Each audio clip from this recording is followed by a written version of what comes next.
There was a child who never quite fit in. Not because something was wrong with them, but because something was different about them. They felt things too deeply. They asked questions adults couldn't answer. They carried a weight in their chest that nobody else seemed to feel. And for years, maybe decades, that child grew up thinking they were broken.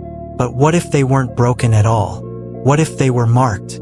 I want to talk about something today that most people feel but very few ever say out loud. That quiet, persistent sense that your life was always meant for something specific.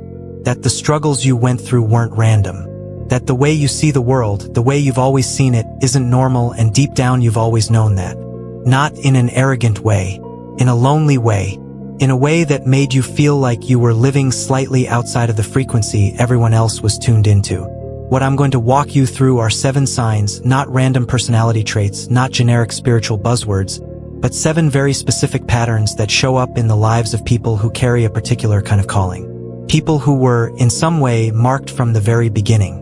And as I go through each one, I want you to pay attention. Not just with your mind, with your gut.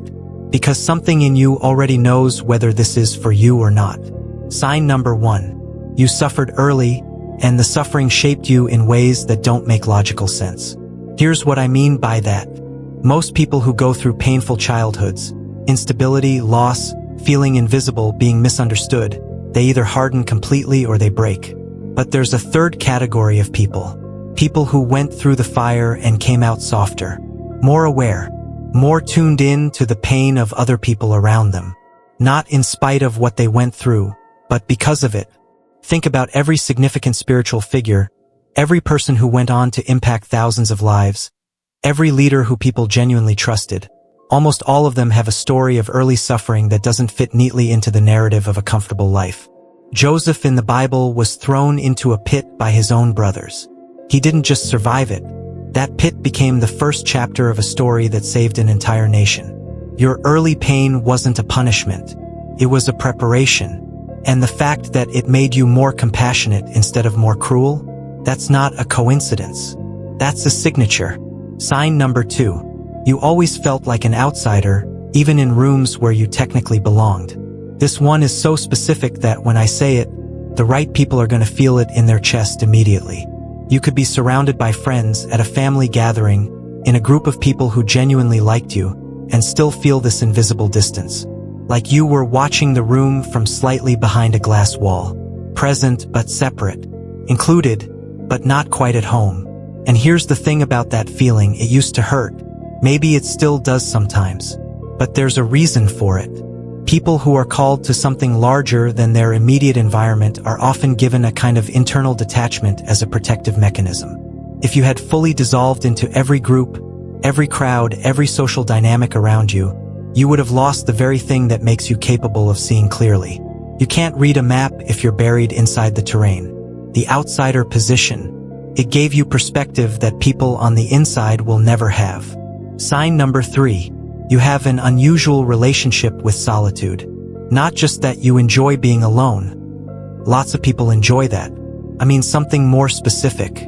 There are moments in your solitude where something shifts. Where ideas come to you that feel less like thoughts you generated and more like transmissions you received. Where you feel more like yourself in the quiet than you ever do in the noise. Where being alone doesn't feel empty, it feels full. Throughout history, the people who changed the trajectory of human experience almost always had this characteristic. Moses spent 40 years in the desert before he encountered the burning bush. Jesus withdrew to the wilderness for 40 days before his public ministry began. Muhammad received his first revelation in a cave of solitude on Mount Hira. This pattern is not accidental.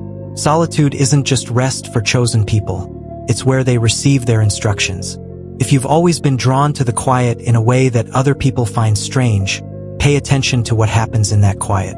It might be the most important conversation you're not giving enough credit to. Sign number 4. You've experienced things that you can't fully explain and have never told anyone. Maybe it was a dream that came true.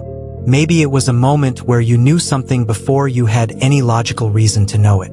Maybe it was a feeling of being guided away from something, a decision you almost made, a path you almost took, and later you found out what would have happened if you had.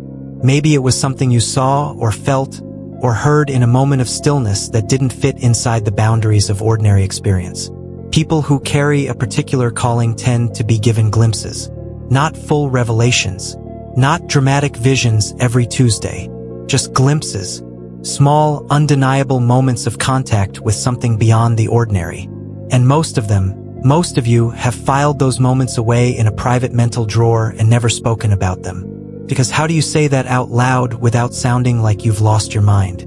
But those moments are data. They're not random glitches in your experience.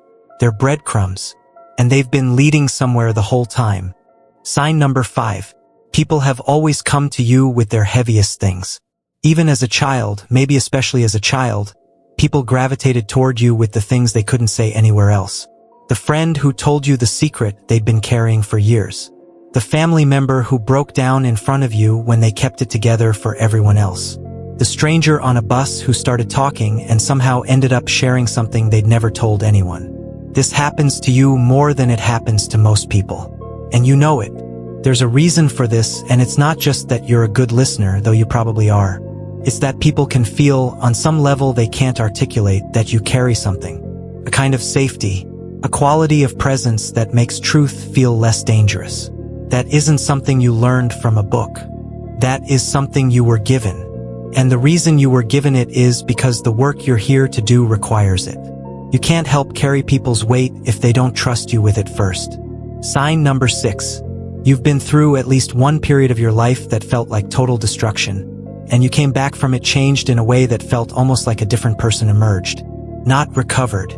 Not healed in the sense of returning to who you were before, but transformed. Like the person who went into that dark season and the person who came out of it shared a body but not the same soul. The before version of you and the after version of you are fundamentally different people. In almost every spiritual and mythological tradition, there's a concept that mirrors this experience. The hero's descent, the dark night of the soul, the death and resurrection. It shows up in Christianity, in Islam, in Buddhism, in ancient Greek mythology, in indigenous traditions across every continent. Because it's not a metaphor, it's a real process that real people go through. And the ones who go through it and come back, they come back carrying something they didn't have before. A depth, a wisdom that can't be taught in a classroom because it can only be earned by surviving the thing that was trying to end you. If you've been through your version of that, if you know exactly what I mean when I describe the feeling of coming out the other side as someone different, that transformation wasn't a detour from your path. It was the path. It was the refining.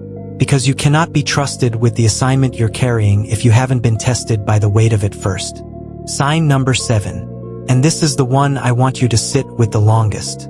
Deep in you, underneath the doubt, underneath the years of being told you were too much or not enough, underneath the confusion and the waiting and the wondering if any of this means anything, there is a knowing. A quiet, stubborn, unshakable knowing that your life is supposed to matter in a specific way. Not in a general sense. Not just I hope I make a difference someday, but a specific knowing. A sense of purpose that has followed you like a shadow since you were old enough to feel anything. You've tried to talk yourself out of it. You've had seasons where you buried it under distraction or doubt or other people's opinions. But it keeps coming back. That feeling, that pull, that sense that there is something you are here to do and you haven't fully done it yet. That is not arrogance. That is not delusion. That is a compass. And compasses don't create the destination, they just point toward it. The fact that you've never been able to fully extinguish that knowing is not a personality quirk. It is evidence of something placed in you that was never meant to be removed. So here's what I want to say to you, and I want to say it as plainly as I can. Being marked doesn't mean your life will be easy. In fact, if anything, what we've walked through today suggests the opposite. The marked path is often the harder one, more isolated, more tested, more demanding, more confusing to navigate without a clear map.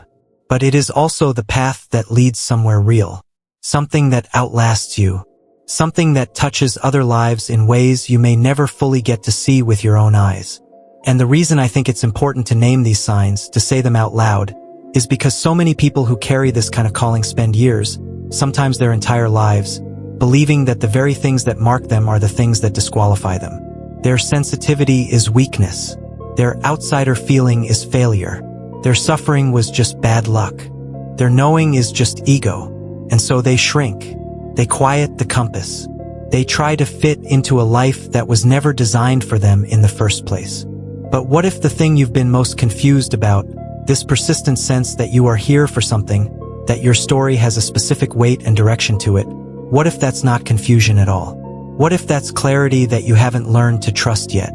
The signs were there from the beginning. The early suffering, the outsider feeling, the solitude that felt like more than loneliness, the unexplainable experiences you've kept private, the people who brought you their heaviest things, the transformation that remade you, and that deep, quiet, unkillable knowing that has followed you your whole life.